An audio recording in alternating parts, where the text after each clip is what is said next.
Irene, can we talk? Sure.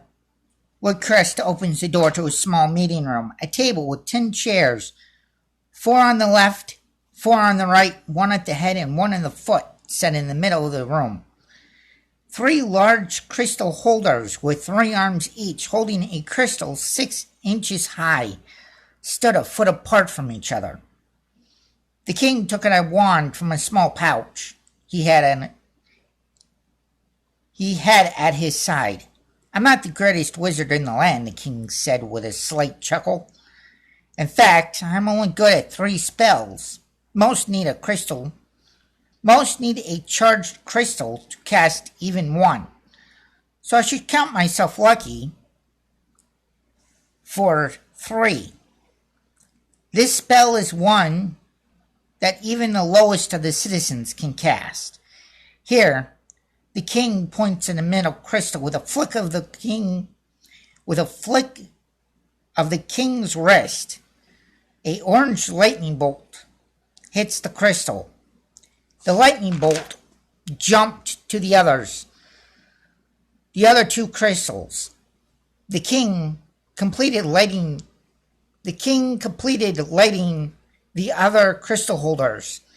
Taking a seat at the head of the table, he waved a chair to the left of him. Irene, won't you take a seat? I'll tell you the story of how I met Selena. Owen puts a hand on Gilius's shoulder. I've heard this story since I was 5. Hey, father. Son, we are with company. Proper royal etiquette, please. Sorry, father. The king cleared his throat. Sorry, your majesty. Better. Now, what is it? My men should have their leader. I should go. You're right. And with a wave of the hand, the king dismissed his son. Thanks. Here Owen turns to leave the throne room. As he did, King Gilius ran alongside him. Don't worry, Owen. You and your men can rest. My dwarfs will take the night watch. We dwarfs don't need sleep or eat nor drink, so rest as much as you want. We have your back. Thanks, Gilius. I'll tell the men.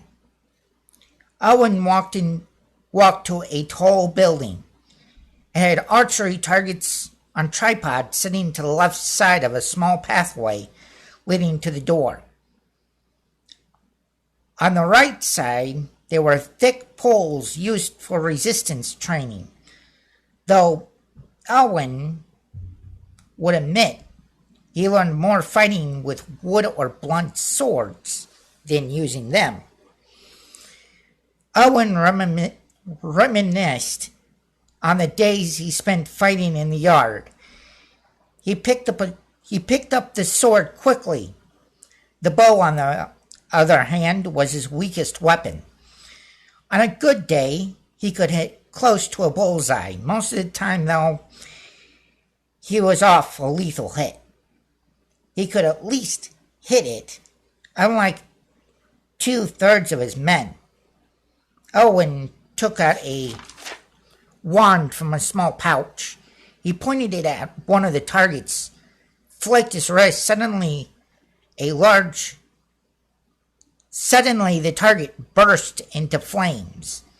At least I don't have to use a bow, the prince thought. The prince turned around to see a large group of men running towards him. Most were wearing at least a breastplate with a chainmail suit and padding underneath. They looked ready for anything. The men either held their swords in their hands or were ready to draw it. The prince smiled. A tall, elderly man pushed his way through the crowd.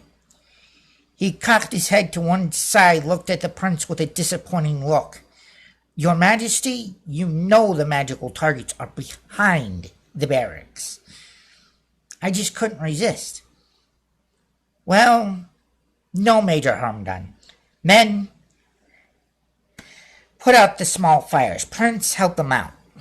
And Prince, I'll talk to your father to get you on the magical squad. You'll still have your responsibilities here. You're their leader, remember? Of course. All right, men, we could fight. We could have a fight on our hands tomorrow, so get rest. These men can handle it.